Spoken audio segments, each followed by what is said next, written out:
¿Qué tal amigos y amigas de SACO Festival de Arte Contemporáneo del Desierto de Atacama? Estamos realizando una nueva entrevista a distancia bueno, no solamente en relación a lo que hemos pasado en este periodo de epidemia, sino porque también creemos nosotros que es fundamental y necesario también que comencemos a conocer cara a cara y en un diálogo mucho más directo también a los invitados de esta edición de SACO, de la novena edición de SACO, Ahora o Nunca, que esperamos de todo corazón poder realizar, a pesar de todas las postergaciones, todo lo que está ocurriendo durante este fin de año.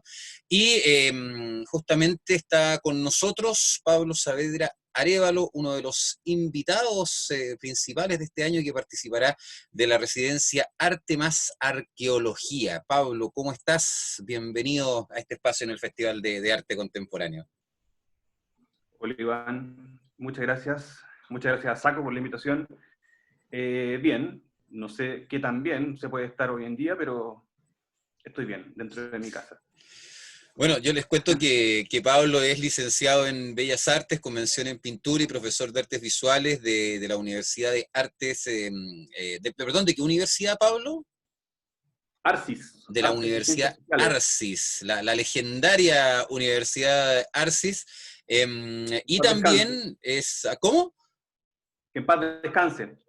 Sí, ha pasado por periodos bien complicados la ARCIS. Y también es actualmente coordinador del programa de residencias de Sonami, Festival de Arte Sonoro, también colaborador de SACO, desde el 2013 también director de Bienar, Encuentro de Prácticas Artísticas Contemporáneas, y también desde el 2009 miembro activo y cofundador de Pia Michel, plataforma independiente de artistas. Espero haber acertado en todo, Pablo. ¿Se me quedó alguna otra parte del currículum afuera? Da igual, está bien. Estas son las cosas en las que me desempeño actualmente, solo que Bienar es algo que está bastante congelado, como, bueno, tantos proyectos que están congelados hoy, pero el resto está súper bien. Oye, Pablo, bueno, entremos un poquito en el tema que nos convoca, que es tu participación en SACO, que esperamos de todo corazón se pueda concretar. Hay un elemento que a nosotros nos llama mucho la atención y quizás también las razones por las cuales estamos bastante felices de contar con tu apoyo, con tu presencia, que tiene relación con este viaje puerto a puerto, de Valparaíso a Antofagasta, que son dos ciudades que tienen muchas similitudes, pero también muchas diferencias. ¿Cómo es que percibe este recorrido, por una parte a nivel personal y por otra parte también como artista? Mira, la verdad es que yo hasta hace un tiempo no había caído en esa relación puerto a puerto, ¿no? Sin embargo, me parece tremendamente interesante la posición eh, geográfica en la que está Antofagasta, ¿no? Como rodeada del desierto, una posición estratégica desde el punto de vista de las economías, y la relación que se arma con la posición estratégica que alguna vez tuvo Valparaíso, ¿no? Como una ciudad ruina, ¿no? Entonces creo que hay una relación bastante estrecha y muy distante también, como dices. Creo que son ciudades que yo creo que tienen más diferencias que similitudes. Son similitudes en que son puertos y que son un eje de alguna forma importante en un u otro tema, pero que están hoy en día bastante distantes en cuanto a... son casi que en países distintos, ¿no?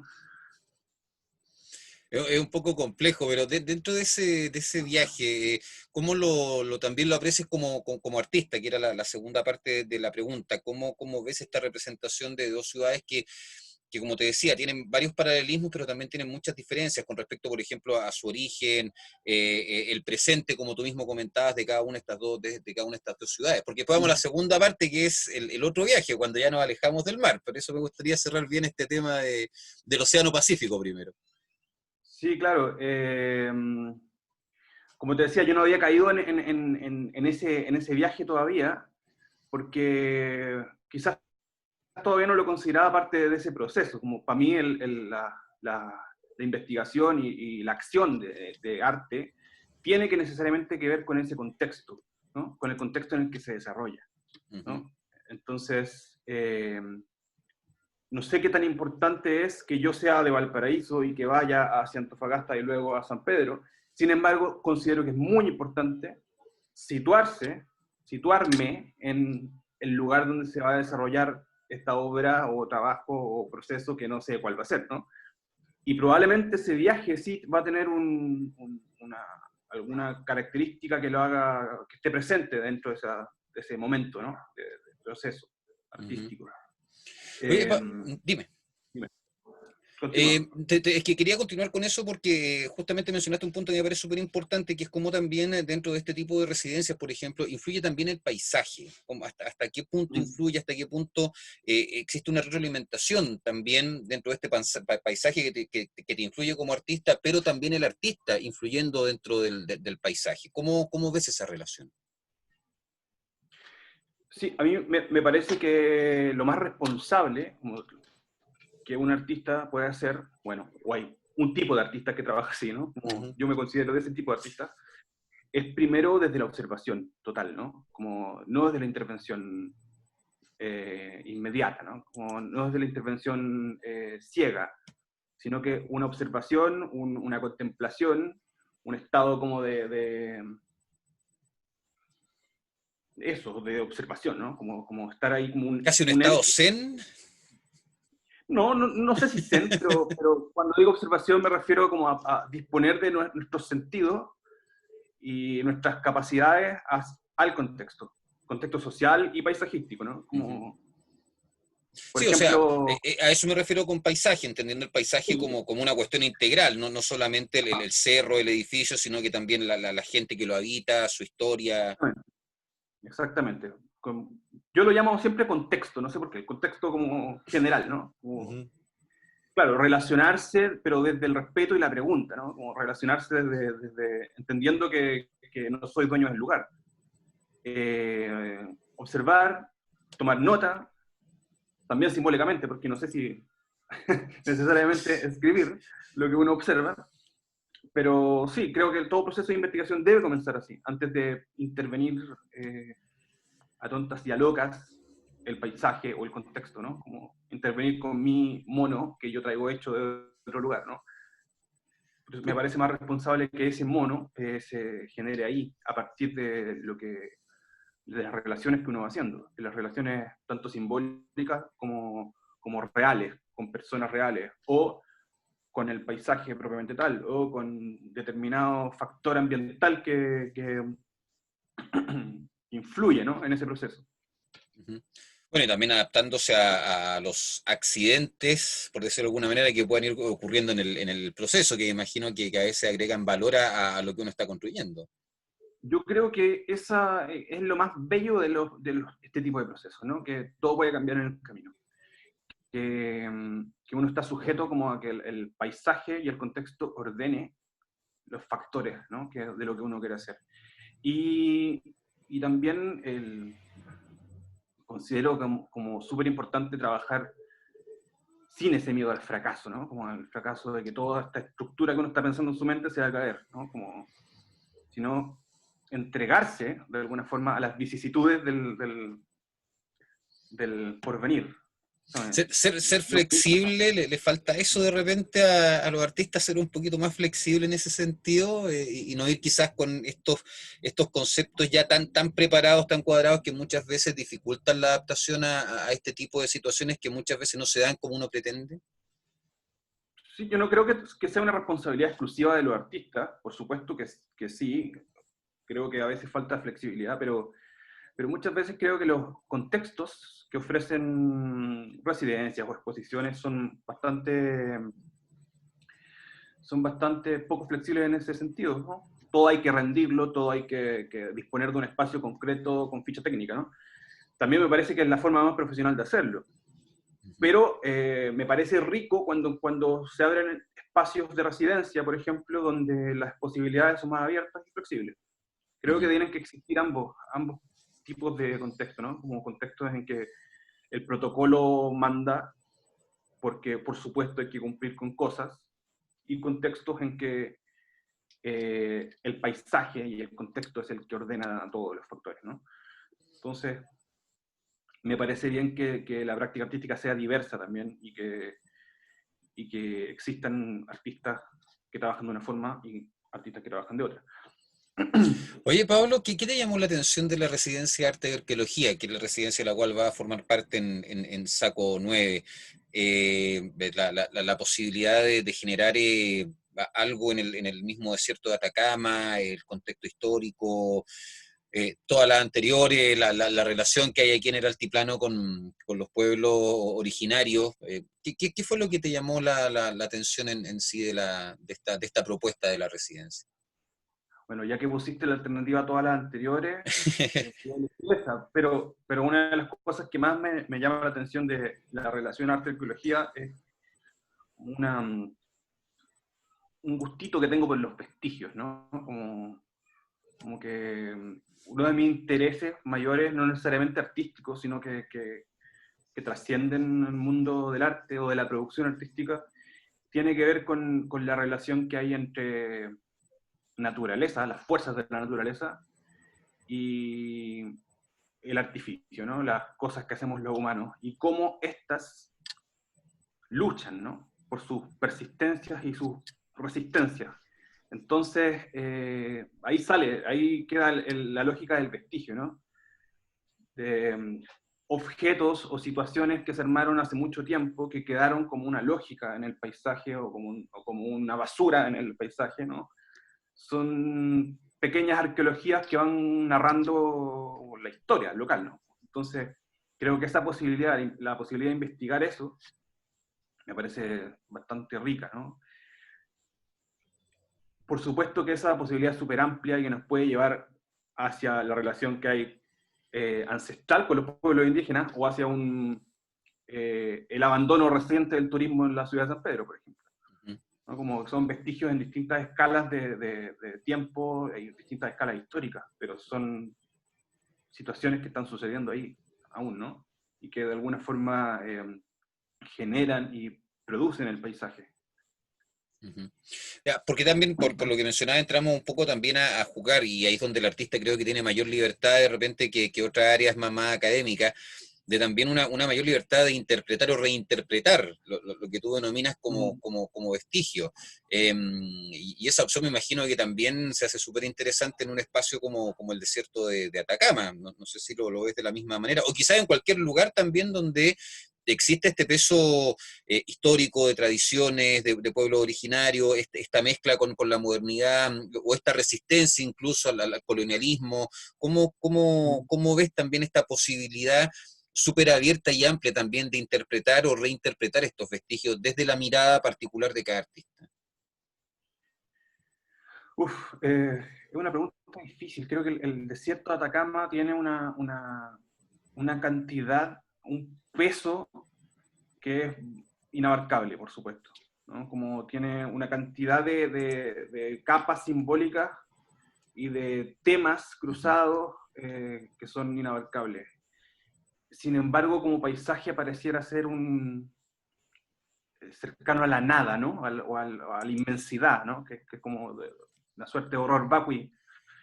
Entonces, creo que ese horror vacui es parte de lo que espero, ¿no? Muy Lovecraft esa sensación. Claro, pero sabemos que debajo de la tierra, debajo de esa cantidad enorme de tierra y piedra, hay millones de años de procesos distintos, diversos, geológicos, culturales, sociales, y por el momento lo que me interesa es que hay inabarcables, ¿no?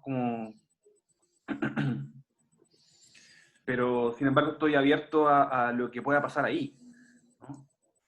Depende mucho desde el día en que llegue hasta con quién me encuentre, ¿no? O con qué fenómeno me encuentre.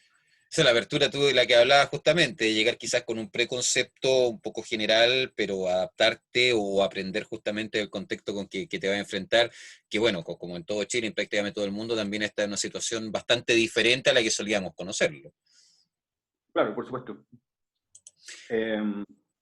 Sí, creo que esa capacidad de adaptación es súper importante, pero también es peligrosa, ¿no? Hay que tener como la capacidad de reacción rápida también, como de tomar decisiones Es una residencia de un mes en la que probablemente las 2 primeras semanas sean de exploración, ¿no? Lunar. Y, y luego hay que reaccionar y resolver. Entonces, bueno, es una metodología que puede llegar a ser peligrosa. Pero como no le tengo el miedo al fracaso, estamos bien. Bueno, ese es una gran virtud en estos tiempos, Pablo. Oye, Claro. mira, hay dos elementos en tu carrera, creo yo, que tienen mucha relación con los objetivos y las acciones que hemos tenido tradicionalmente en SACO. Por una parte, esta visión de la sonoridad como un elemento disruptivo y por otra parte, algo que ya hemos conversado que tiene que ver con estos espacios de acción que no son convencionales. ¿Cómo crees que se pueden relacionar estos elementos con la residencia? Ahondando un poquito más justamente en lo que ya veníamos conversando. Ujú. Sí, con respecto a lo disruptivo, lo que me mueve principalmente para generar trabajos que interrumpen como la normalidad de los espacios positivos, digamos, justamente eso, ¿no? Como desacralizar el espacio positivo común. Ahora, nos enfrentamos a un contexto en San Pedro en que no existe ese espacio positivo, ¿no? Como que hay una ausencia de él. Entonces creo que romper esa normalidad no va a ser la lógica, ¿no? de mi forma de reaccionar allá. Eh, Sin embargo, la otra sí me parece una forma de reaccionar, ¿no? Como creo que si bien yo no trabajo exclusivamente con sonoridad, me interesa actualmente, parte como de mi búsqueda, es generar dispositivos que puedan ser activados por la naturaleza o por alguien en el contexto, que sí generan esta sonoridad, como una especie de dispositivos interactivos, pero con tecnologías muy simples, ¿no? Tecnologías muy medievales, se podría decir, muy básicas y elementales. Entonces, me gusta la idea de que el paisaje o el contexto haga que estas cosas reaccionen. Ahora, no tengo idea, como digo, en qué va a resultar este experimento. Pero va a ser interesante de ver, me imagino, y de vivir también. Pero, pero, Bueno, todos lo esperamos. Oye, desde esa perspectiva, hace algún tiempo, me voy a salir un poquito de lo que habíamos planificado como cuestionario, pero creo que también lo hemos tratado transversalmente. Estamos en una zona como Antofagasta que es bastante marginal en torno a los circuitos de arte quizás más establecidos, tanto en Chile como en el resto de Latinoamérica. ¿Cómo ves también el desarrollo de estos circuitos de arte en la periferia? Que quizás potencian otras temáticas, que quizás potencian otras visiones también respecto a lo que se está haciendo, justamente en relación a lo que básicamente te estamos invitando en estos momentos a SACO a participar, que tiene que ver, por ejemplo, con esta residencia de arte y arqueología en un espacio que, a pesar de ser conocido incluso, es marginal, políticamente hablando, socialmente hablando, dentro de la misma región de Antofagasta, recordando que el centralismo que padecemos no solamente de las capitales nacionales a las regiones o los otros espacios que tiene una nación, sino que también dentro de las mismas regiones, por lo menos en Chile, esto también se deriva a comunas. ¿Cómo aprecias también esta singularidad que se da con este tipo de festivales, de exposiciones, de muestras, que se dan justamente en la periferia? ¿Qué aportan al circuito del arte en general? eh, creo que te voy a responder en dos partes, porque una es que aportan al circuito del arte y Ujú. otra es que aportan en su propio contexto, ¿no? Como que quizás me parece hasta más importante lo que aportan en su propio contexto, ¿no? El arte debería generar reflexión, crítica respecto de lo que está pasando, ¿no? Y si no, algún tipo de reflexión respecto de cosas importantes para la raza humana, ¿no? Ujú. No necesariamente es así, pero es lo que yo creo, ¿no? Como que debería prestarse como una herramienta crítica de aprendizaje en el fondo. Entonces, en ese sentido, me parece mucho más interesante lo que puede suceder en el pueblo, en la periferia, con las personas que habitan y que se relacionan posiblemente con ese arte, que en el circuito donde ya sucede, ¿no? Ujú. Es por eso también que, volviendo a la pregunta anterior, es que pierde el sentido hacer obras disruptivas de la normalidad del arte en un espacio como ese, ¿no? Ya perdió sentido porque no lo estoy haciendo en un museo, sino, o en un museo convencional que siempre tiene arte donde hay público especializado, sino que en este caso está en un contexto donde pocas veces, ¿no? Donde no hay un circuito en el fondo de arte, o es muy incipiente, o es inexistente, o no, simplemente no se conoce por el mismo hecho de estar en la periferia. Entonces me parece interesante lo que puede suceder ahí, en ese punto, en esa periferia, ¿no? ¿Qué produce ahora o qué importancia tiene para el circuito del arte en general? Me parece que la oportunidad para gente como yo de conocer, ir e interactuar en este tipo de lugares, en las periferias, ¿no? No solamente habituarnos a los centros, no solamente querer trabajar o tener que trabajar en los centros. Me parece tremendamente interesante esa movilidad posible que produce Saco, por ejemplo. Bueno, y otras instituciones también en Chile que tienen abiertos espacios también de residencia, algunas de ellas colaboradoras de SACO y con quienes tenemos buena relación y que han tenido muy buenos resultados también. Así que desde esa perspectiva Sí, estoy bastante de acuerdo con tu apreciación. Oye, Pablo, por por último, supuesto. dime. ¿Mm? No, no, te iba a decir que mientras más lejos, mejor, muchas veces. A veces también, ahí a veces uno se libera de la polución que hay en los centros que están muy sobrecargados también ya con algunas cosas, así es que siempre hay que mirar el vaso medio lleno. Oye, Pablo, por último, bueno, el texto curatorial de Saco este año es Ahora o Nunca. Fue un texto Ujú. que veníamos pensando hace 3 años para poder cerrar el círculo temporal desde Saco 7. Partimos con Origen y Mito, que era esta revisión del pasado. El año pasado fue Destino, donde pretendíamos atisbar un poquito en el futuro. Y este año teníamos planificado hacer esta Ahora o Nunca para centrarnos en este momento que quizás es el más inacible de todos, que es el presente. Y claro, justo coincide con primero las movilizaciones sociales en nuestro país, después con lo que pasa con la epidemia, pero más allá obviamente nuestra apreciación de cómo esto se ha convertido en una especie de todo calza, sin quererlo prácticamente. ¿Qué opinas tú de este concepto curatorial y cómo tú también lo relacionas con la contingencia que estamos viviendo? Y quizás no solamente con la contingencia, quizás con lo que normalmente, entre comillas, estamos acostumbrados a vivir en el país, en el plano del arte específicamente. Sí. Cuando leí, que no lo escuché, lo leí, el Ahora o Nunca como título, eh, mi reflexión fue que creo que siempre hemos estado en el Ahora o Nunca, al menos la gran cantidad de las personas que no han pertenecido, que no pertenecen a grupos de poder, siempre están en un Ahora o Nunca, siempre están jugándose la vida, siempre están al borde del abismo, siempre estamos en la sobrevivencia, ¿no? Que es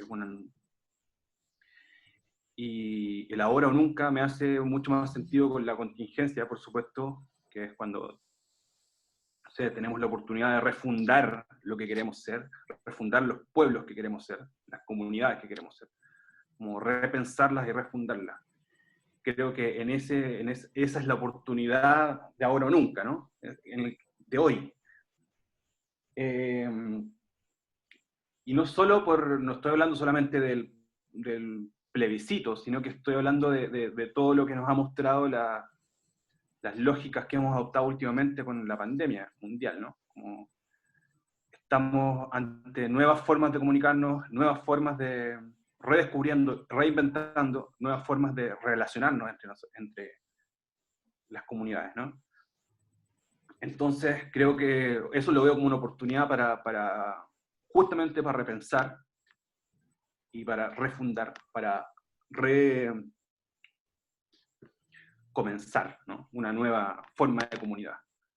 Entonces, es el momento, es ahora o nunca. Eso es lo que más veo en el título. Ujú.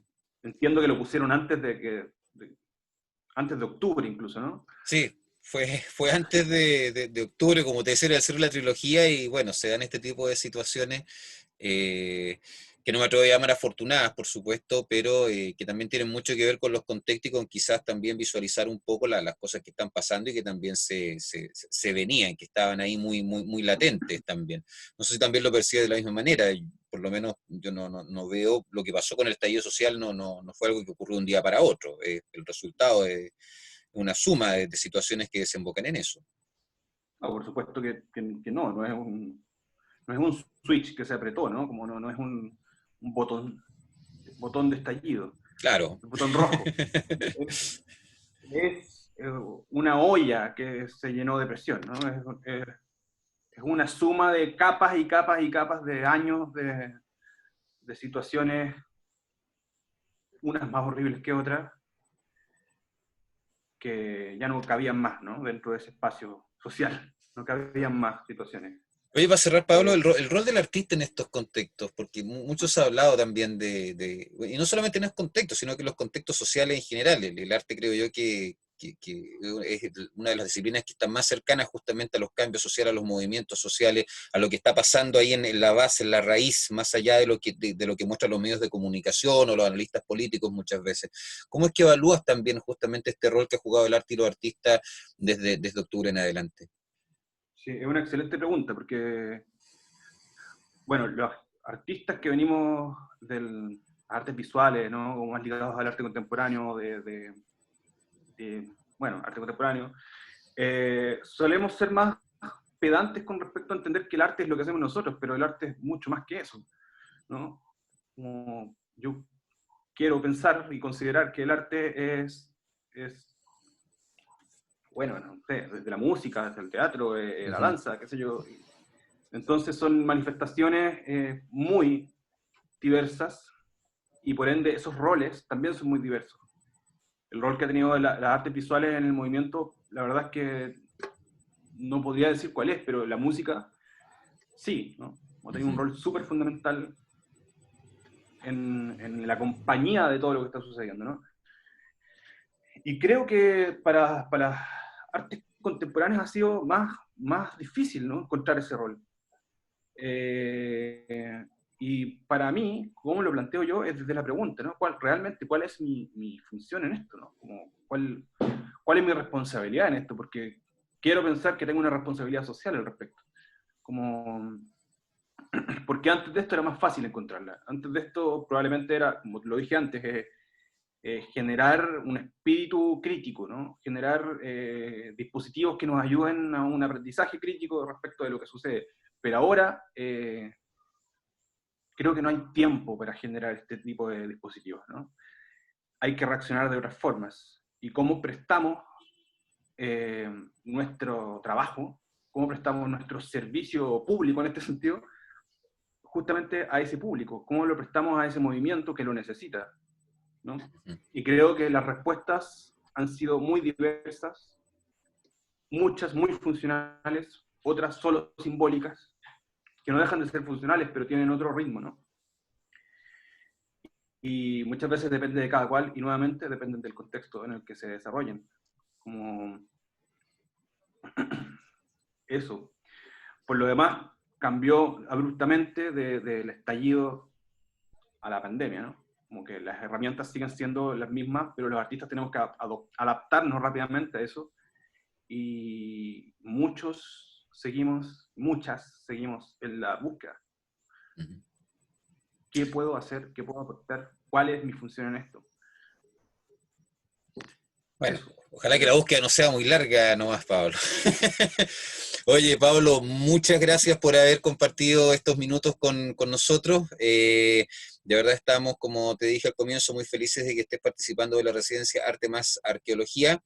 Y bueno, queremos dejar invitados a todos nuestros amigos a que estén atentos no solamente a nuestra página web, proyectosaco.cl, sino que también a nuestras redes sociales. Estamos constantemente con novedades, actualizando nuestro calendario también en relación a lo que esperemos pueda ocurrir, ojalá el último trimestre de este año 2020, que ha sido un año que creo yo fuera de toda lógica, que quizás no hubiéramos imaginado hace 12 meses. Yo creo que ni la mejor novela de ciencia ficción hubiera anticipado lo que ocurrió a partir de, no solo de octubre del año pasado, sino que también de diciembre y en Chile a partir de marzo. Pablo, nuevamente muchas gracias y esperamos tenerte muy pronto aquí en Antofagasta.